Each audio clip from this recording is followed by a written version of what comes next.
അവർക്ക് നമസ്കാരം. ഇപ്പം സമയം 7:30 മണിയായി. ഇപ്പോൾ എണീച്ചത്. ഞാൻ എണീച്ച് നിങ്ങളുടെ മുന്നിൽ ഇപ്പോൾ ജസ്റ്റിൻ്റെ വിഷയം തന്നെയാണ് ഞാൻ പറയുന്നത്. അതായത് താത്തക്ക് പുതിയ ഒരു അടവ് വന്നിട്ടുണ്ട്. എല്ലാ ഹിന്ദുക്കളും ജാഗ്രത. അതായത് ഈ താത്ത കണ്ണൻ്റെ ചിത്രം വരച്ചും കൊണ്ട് ഹജ്ജിന് പറഞ്ഞയക്കുന്നു ഉമ്മാനെയും ഉപ്പാനെയും. നാണവും മാനവും ഉണ്ടോടി നിനക്ക്? ഹിന്ദുക്കളുടെ മൂഞ്ച പൈസ എടുത്തിട്ട് ഹജ്ജിന് പറഞ്ഞയക്കുക എന്ന് പറഞ്ഞു കഴിഞ്ഞാൽ ഈ ഹജ്ജിന് പോവുക എന്ന് പറഞ്ഞു കഴിഞ്ഞാൽ എല്ലാ മുസ്ലിംസിനോടും ഞാൻ ചോദിച്ചു. അത് അവരുടെ പുണ്യ ദിനമായിട്ടാണ് അവർ കാണുന്നത്. അതായത് ആ ഹജ്ജിന് പോയി കഴിഞ്ഞാൽ അവരെല്ലാം ഇതായി.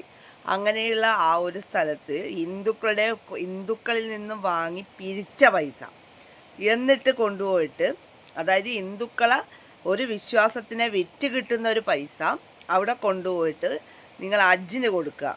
എനിക്ക് പറയാൻ തന്നെ നാണോ മാനോ ഉണ്ടോ എന്നാണ് ഞാൻ ചോദിക്കുന്നത്.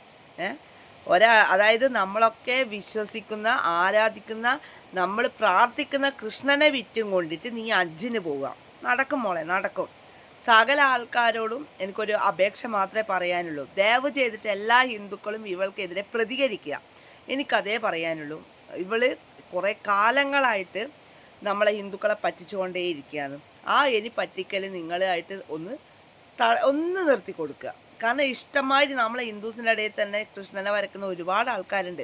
ഇവളീ വൃത്തിയില്ലാണ്ട് കുളിക്കാതെ നനക്കാതെ ഭക്ഷണം ചിക്കൻ തിന്നിട്ട് ആ കൈകൾ കൊണ്ട് വരക്കുന്ന ഇവളെയൊക്കെ എന്തിനാ നിങ്ങൾ ഈ പുണ്യാളിത്യമായിട്ട് വെക്കുന്നത്? കുറച്ച് ആൾക്കാർ മാത്രം, ബാക്കിയുള്ള ആൾക്കാരൊക്കെ അതിൻ്റെതായ രീതിയിൽ എടുത്തിട്ടുണ്ട്, എല്ലാ ആൾക്കാരും. കാരണം ഇവളെ കയ്യിൽ നിന്ന് വാങ്ങില്ല എന്ന് തന്നെ പറഞ്ഞിട്ടുണ്ട്. പഴയ ഓർഡർ കൊടുത്ത ആൾക്കാർക്ക് ഒന്നും രക്ഷയില്ലാത്തത് കൊണ്ടാണ് അവർ വാങ്ങുന്നത്, അല്ലാതെ വേറൊന്നും കൊണ്ടല്ല. അപ്പോൾ എൻ്റെ പ്രിയ സുഹൃത്തുക്കൾ, പ്രത്യേകിച്ച് എൻ്റെ പ്രിയപ്പെട്ട സുഹൃത്തുക്കൾ, ഞാൻ നിങ്ങളോട് ഒരു റിക്വസ്റ്റായിട്ടാണ് പറയുന്നത്.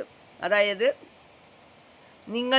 നമ്മളെ ആരാധിക്കുന്ന, നമ്മൾ പ്രാർത്ഥിക്കുന്ന ദൈവത്തിനെ വിറ്റും കൊണ്ട് ഹജ്ജിന് പോകുന്ന ഈ തേവടിച്ചിയുടെ ഉമ്മ നിങ്ങൾ ആലോചിച്ച് നോക്കുക.